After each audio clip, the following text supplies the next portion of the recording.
Welcome back to GTD. That's Micah Farmer. This is Keegan Miller. And oh boy, you thought we were excited last week because it was week 0 in college football, and we finally had some stuff to talk about to you. Farmageddon. Now it's week 1, and we have a jam-packed episode. So buckle up, sit tight, because we're going to go over our 3 best games. There are the 3 best games in college football because it's week 1, so we didn't have to do a lot of choosing. We're also going over our playoff predictions. Not super in-depth, just our top 1 through 12 and our top 4, division winners. So I'm excited. You're excited. Y'all are excited. Let's get right into it. What do you have for the first game, Texas and Ohio State? The big one. You want to say this one for last? Let's just do it. I'm excited. Let's just talk about it. Let's do it. The big one, Ohio State, We'll save Texas. Clemson LSU for last. We'll put Notre Dame Miami in the middle. I'm perfectly fine with that. All right, let's get into it. Well, first off, Texas is scared of the dark, and that's lame. Don't be scared of the dark. Play this game at night.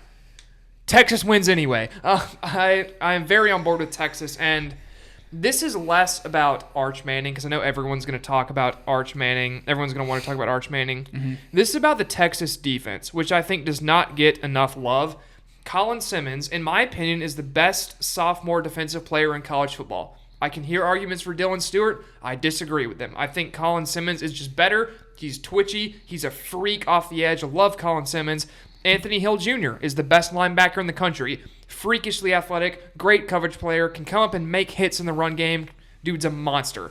On the back end, Malik Muhammad, incredible corner, rangy, can get after the ball hawking corner. He is great. And then on the back end, you have Michael Taff at safety, who is just one of the best players in the country at diagnosing, reading, reacting, making plays. And there are a bunch of other talented players on this Texas defense, too, to go along with those guys.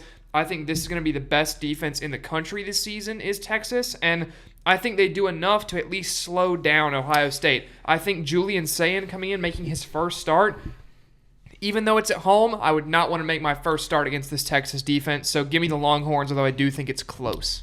Yeah, I agree with you completely, and I'm glad you touched on the defense. One of the big highlights I have for this game is they're going to get turnovers. They're going to get interceptions, more importantly. And that's a nod to what you said about the defense, but also what I'm going to touch on more since you talked about the defense is the 2 quarterback situations. Julian Sayin has his first start in this program, also new OC. Now, he's been in Brian Hartline's been in the program for I think this is the 8th year in the program. You want to know why Ohio State gets every good receiver? Brian Hartline's the guy. Right. But with him being a wide receiver guy and having a new quarterback, he's going to want to drive his new Lamborghini. And I think with that defense, they're going to force some interceptions. So I think as far as Arch Manning versus Julian Sayin, Arch is more comfortable in that system. He got a lot of playing time last year. He's been there. This is his 3rd year with arguably the same system now.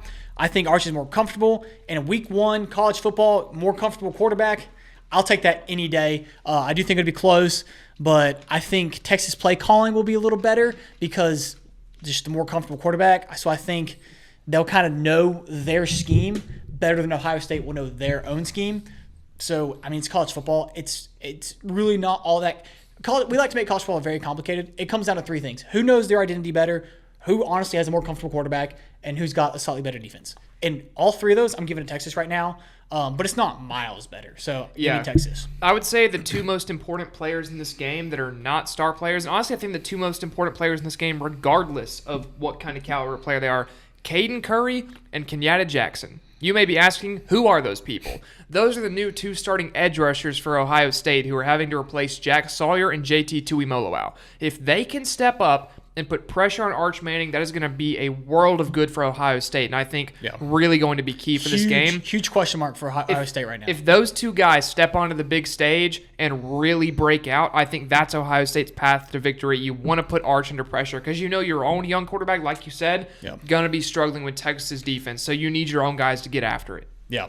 So, I mean, we both got Texas. We agree there. I don't think we're going to agree on this next one. Notre Dame in Miami. This one's in Hard Rock Stadium. It's a home game for Miami. I'm going Miami. Boo. Also, very similar reasons to what I just had. I like the quarterback situation a little bit better only because he's a proven veteran. I know Georgia and Miami are very different programs, and they run the program differently, and they run the offense differently. But, I mean, Carson Beck, as much as you try not to like the guy for off-field things, he's got some decent talent on the field. Yeah, especially 2023 Carson Beck. Yeah, and it'll shine. However, Notre Dame's defense is far and away better than Miami's defense. Yeah. I agree with that. If Notre Dame can force Carson Beck to turn the ball over, I think Notre Dame wins. But here's what I really think happens. I think Miami scores first, and it's just a battle from there where that first score for Miami is the difference maker. I don't care if it's a field goal or a touchdown. That first score, if they can score That's a first, bold prediction. will be the difference maker. So for that reason, I think this one's even closer. This is probably... Is this your coin flip of the week? Yeah, this one's the coin flip of the week. The other two I'm pretty sure about. This is my coin flip of the week. All right, well, let me ask you, Keegan. In big games, say versus Texas or versus Alabama, what was Carson Beck's main issue? What I just talked about that he can't do to win. Interceptions. Yeah. Wouldn't you say? Yeah, no, 100%. Guess what Notre Dame has? Two of the best corners in the country, in Leonard Moore and Christian Gray. Look. They are going to pick the ball off like no tomorrow. Carson Beck struggles. Carson Beck throws at least 2 interceptions. Notre Dame wins this game. I still think it's close because CJ Carr isn't going to be completely settled into this Fighting Irish offense yet. But I don't care because they have Jeremiah Love. Miami doesn't have a guy that can stop Jeremiah Love. They just don't. Reuben Bain off the edge is a great player for Miami, but they don't have the linebackers to stop Jeremiah Love. Hey, man, I said. Yeah, I don't think so, man. I think that the Notre Dame corners are going to make Carson Beck have a very bad day. And I can see a world where that happens. Yeah, 100%. so give me the Fighting Irish in this one. Yeah, I mean, I don't. This one, like I said, was close. It really came down to I asked myself, who's scoring first? Miami. I think Miami gets the ball first and scores first. Man, that Jeremiah Love 75-yard touchdown to start the game is gonna hit. He's gonna be a beast this year. But anyways, on to our last game of the week: LSU Clemson, the Tigers versus the Tigers. I'll let you start with this one. All right. One quick thing I forgot to add on that last game before we move on. I know I talked about Jeremiah Love a ton. I do want to give props right quick to Miami's 2 running backs of Mark Fletcher Jr. and Jordan Lyle. They're both very good too. Not as good as Jeremiah Love, but still. Now, on to the Tigers versus Tigers game. This in Death Valley, but which one? Yeah, it's in Clemson. Yeah, it's in Clemson for those wondering. I'm not going to comment on that whole thing because I don't need either of those two fan bases mad at me. But I think Clemson takes this one, and it's two-pronged for me. One, the Clemson defense is light years better than the LSU defense. The two best players in the LSU defense are Whit Weeks and then Harold Perkins, who LSU has proven they don't know how to use. And as for Clemson, you have Sammy Brown in the middle, elite athlete at linebacker, Peter Woods, probably the best defensive tackle in the country, TJ Parker, who could be a top 10 pick in the draft off the edge, Avion Terrell is a sick corner, AJ's younger brother, and also Clemson has Dabo Sweeney and LSU has Brian Kelly. And there's the big one, folks. That is the mismatch of the century in a big game, let me tell you. Well, first of all, I will comment. The real Death Valley is in LSU, Baton Rouge. At me, brother. I don't care. It is. I've been to both. It's LSU. Now, I will say it was the middle of spring when I went to Clemson. Or whenever. It was not a football week. I've been to a game at LSU, though. That's the real Death Valley. I've been to a game at Clemson, and I know LSU gets a ton of hype. That Clemson stadium was rocking. I don't want to sell Clemson short. I'm not selling it short. But the real Death Valley is Baton Rouge. Let me tell you. But that's not what this pick is. This pick is why I think Clemson's also going to be Brian Kelly. I think I'm the most sure about this one than both the other games we've talked about. I don't think LSU has a shot. I am what you call not as high in LSU as a lot of people are. I think Clemson has one of the highest ceilings talent-wise. I think Dabo Sweeney, he tends to stab himself in the foot sometimes. If he can I would argue he doesn't. I think his previous offensive coordinators have done that. There's been some internal issue, like maybe not on the field stabbing himself in the foot, but I'm talking about as a program as a whole. He tends to kind of get in his own way. If he can just get out of his own way this year, this team is going to be very, very good. If he can just do what he does best and coach on the field and call a good product on the field, then this team's going to be fine. I don't know that I can agree with that. I think the issue for Clemson has been consistently they have no receivers and they don't have a quarterback. Last time they won the national championship with Trevor Lawrence, they had both of those things. Who's supposed to go get a quarterback? I'm pretty sure Dabo Sweeney isn't the lead recruiter on this team. Yeah, but he's ultimately the decision maker and the guy who goes, we're going to go hard after this guy. I think after watching DJ Uiagalelei in the first game replacing Trevor Lawrence, you could understandably be fooled into putting the program behind that guy at that point.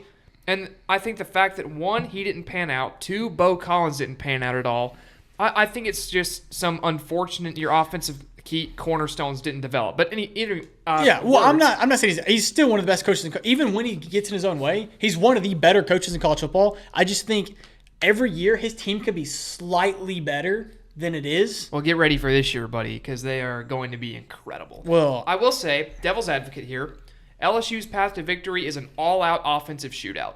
Yeah, that is what they need. Yeah, but I don't. If you saying that means it's coming down to Klubnik or Nussmeier. So who do you want the ball to have? Who do you want to have the ball last? Klubnik. Oh, I absolutely want Klubnik to have the ball last. But I think because of the way these two defenses play, that is LSU's only chance. They needed to be a shootout, and they need a turnover. Yeah. Well, there you have it, folks. We agree on Clemson over LSU. Agree on Texas over OSU. I can guarantee the Tigers will win that game, and yeah. And then we disagree on Notre Dame, Miami. Let us know who you think. I can't believe you picked Miami for that. I think you can. That's NASCAR related. Well, we won't get into that. Now on to our playoffs. And this is where it's going to get dicey. This is where y'all are going to have fun making fun of us or agreeing with us. Especially my first team that I'm going to say. So we're going to start from the bottom.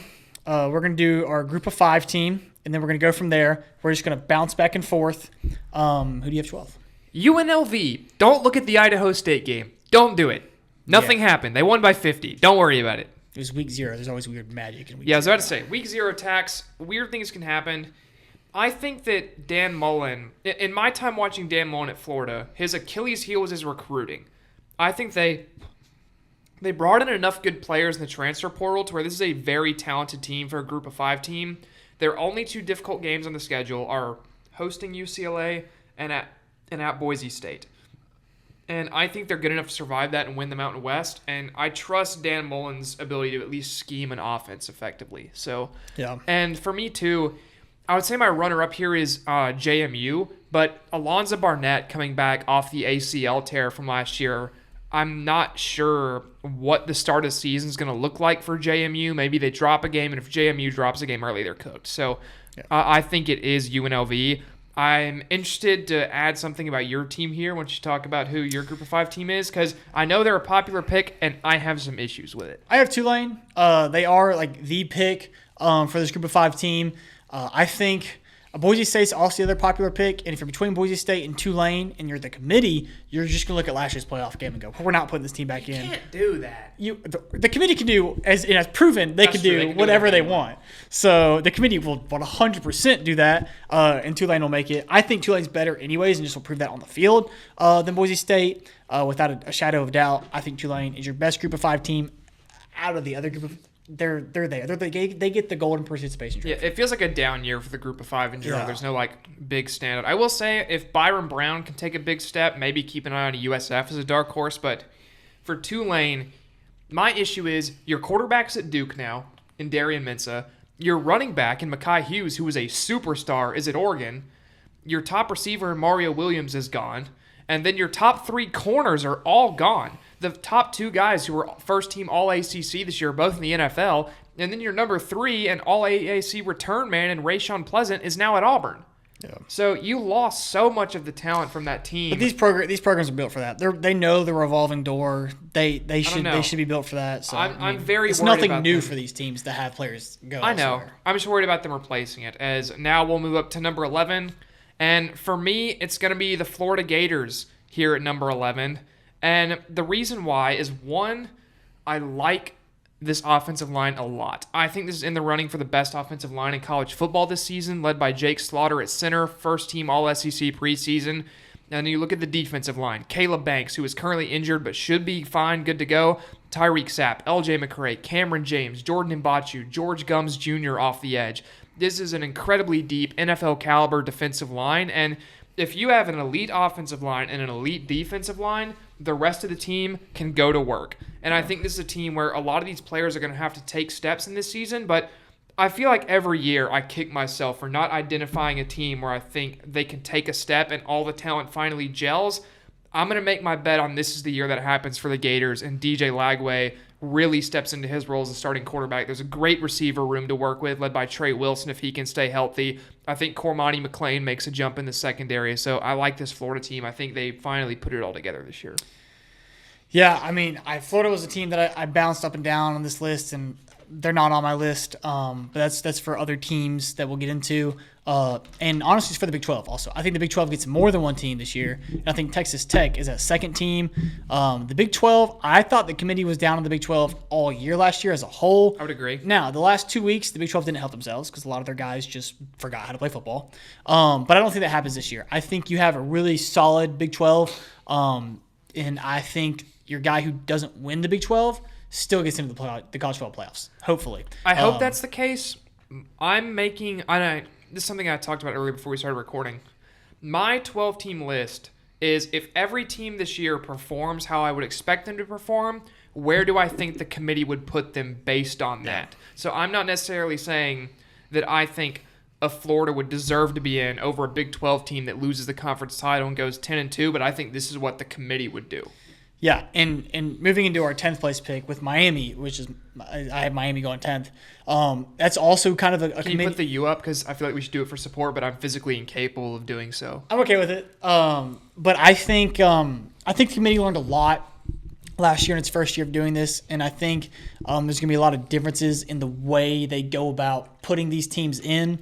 I mean, we saw the evolution from 2014 on to where we are now with the 4-game playoff.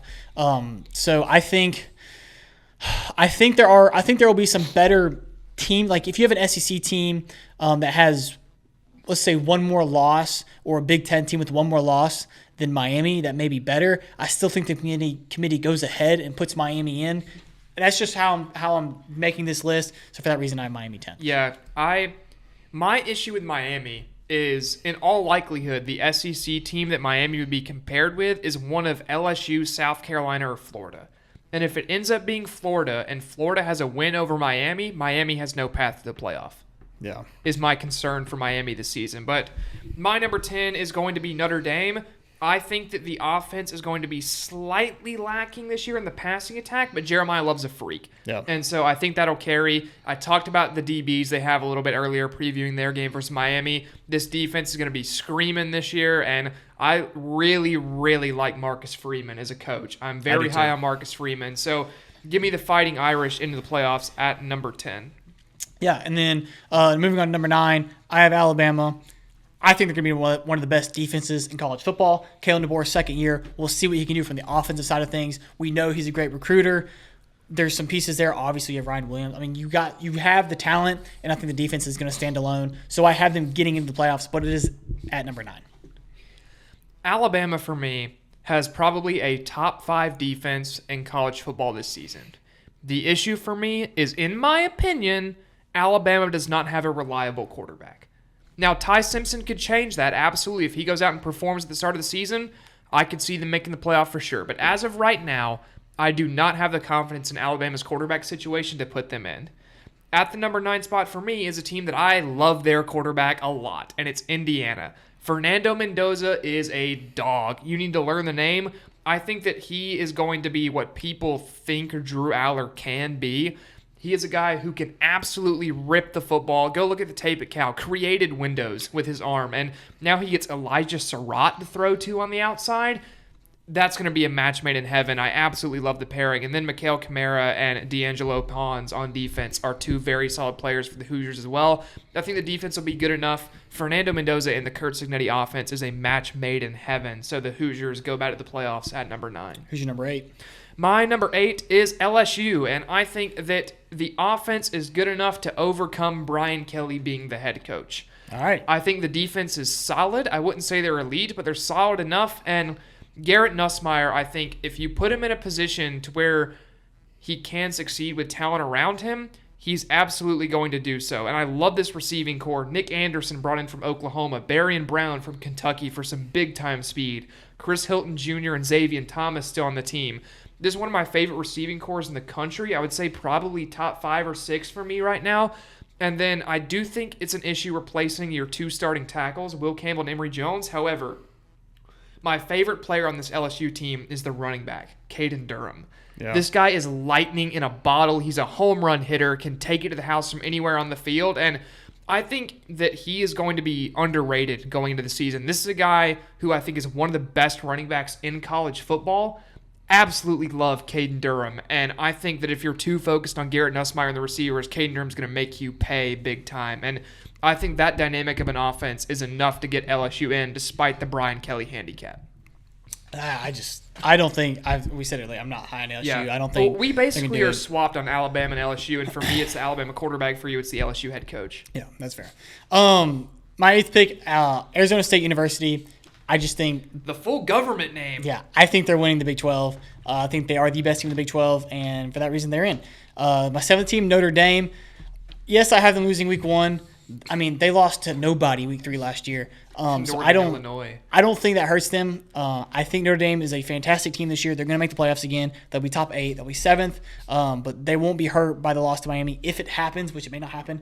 Like he mentioned, the defense, stout. They're going to force teams to make turnovers. That's what you need to do to win college football games. They're Notre Dame, so they play a Notre Dame schedule. So they pretty much have a path to the playoff no matter what.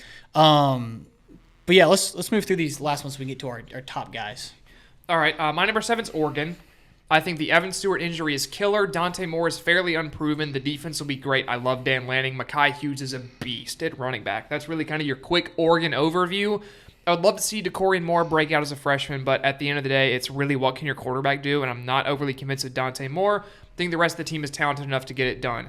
Up to number 6, Arizona State. Sam Leavitt is one of my favorite players in the country at quarterback, and we've seen it over the last 5 or 6 years. Kenny Dillingham, QB development machine, go burr. Yep. Look at Jordan Travis, Bo Nix. Sam Leavitt's more talented than either of those two players. This is a pure athlete and arm talent perspective, and so I think Dillingham could work wonders with Leavitt. And they have the second best receiver in the country in Jordan Tyson, behind only Jeremiah Smith. Interesting. Love Jordan Tyson. Interesting. In my 6th spot, I have Georgia. I don't think Carson Beck leaving hurts them at all. In fact, I think it helps them out a little bit. I like the quarterback situation now. Big Gunner Stockton guy. Yeah, better now than I do with Carson Beck. So I just think Kirby Smart has kind of built this program to where it's just a loop. I mean, they're going to do the same thing every year. As I say, they don't rebuild, they reload. Exactly. So I have them 6. I don't think anybody is arguing that. I think I'm not sold if I have Alabama losing in the SEC championship game and that extra loss bumps them down to 9, or if I have Georgia losing and they're just that good that the committee still puts them in 6th. But I don't know. But in 5th, I have Penn State. I just think, we know how the committee thinks about the Big Ten, and I think they're the 3rd best. The committee, honestly, Penn State's better than they were last year, and the committee was really high on them last year, so why would they not be high on them this year when they perform better on the field? So they're the 3rd best Big Ten team, and for that reason, they get my 4th spot. Yeah, the Abdul Carter loss is tough, but they'll still be really good. Georgia, for me, is in the 5, and this is just an absolute wall of a defense. It's always going to be tough to move the ball on Georgia. I like the ability of Gunnar Stockton to make plays with his legs. You bring in Zachariah Branch in the portal. Was Noah Thomas the A&M transfer? I believe Noah Thomas was brought in to Georgia. I'm going to check that right quick so it's not incorrect. But regardless, the Georgia defense is incredibly talented. Yeah, Noah Thomas from Texas A&M to Georgia in the offseason. And I think a really underrated pickup for them is the Illinois running back Josh McCray. He was very good for the Illini last year. You pair him with Nate Frazier, that's an absolute beast of a backfield. So Georgia, number 5. Up to number 4, I have Ohio State. And Ohio State is incredibly talented. I'm just unsure about Julian Sayin in his first year as a starter. However, I think when you have Jeremiah Smith and Carnell Tate to throw to, you could kind of stick anyone out there. And with the talent on this roster, you'll at least be okay. And I believe in Sayin enough to where I think he is able to settle in, especially by midseason. I think this offense will be a machine. Ohio State settles in. They take my number 4 spot. My number 4 is Clemson. They win the ACC and get the number 4 spot. Like I said, one of the highest talent ceilings, but we've seen some of those talented teams in football just not win the national championship just because there's other factors in football than being the most talented. But it helps a lot. But I have the 4th best team in football coming into the season right now. I don't see where we can argue that. They're really good. I just think the 3 teams above them are just outright better by a marginal percentage. So, yeah, they're 4. My number 3 is Texas. I have Texas winning the SEC and in the number 3 spot. I think the reason for that is there's not an SEC team that runs the table this season, and I think the 2 teams above are going to be able to do that. So I think even as much as the committee loves the SEC, you can't put a 1-loss SEC champion ahead of 2 undefeated Power 5 conference champions. Who's their loss? I would say Georgia. Having to go play at Georgia, I don't know that they can do that. Interesting. It's a tough game. Like, at Georgia's brutal to draw. I think Georgia is going to be very excited. You saw last time Georgia had like a key home game, the last 2 times, when Tennessee came in ranked number 1 and then the Ole Miss night game. Both times Georgia left no doubt in those games. So I think they're going to be able to beat Texas, but I still think Texas is able to win the neutral site, win the SEC, and I've talked a ton about Texas in this video already. We broke down their game. You know the players, so not going to keep you too long on that. Who's your number 3? My number 3 is Ohio State. I think with the talent they have on the offense, all Saban has to do is be good enough. Big Ten champion Ohio State? No. Ooh. I think I really just think that they have he has to be Carson Beck level. Like, yes, he'll have mistakes, but if he's just don't throw interceptions in the clutch. If he's just good enough, I think he can carry his team all the way to the Big Ten championship.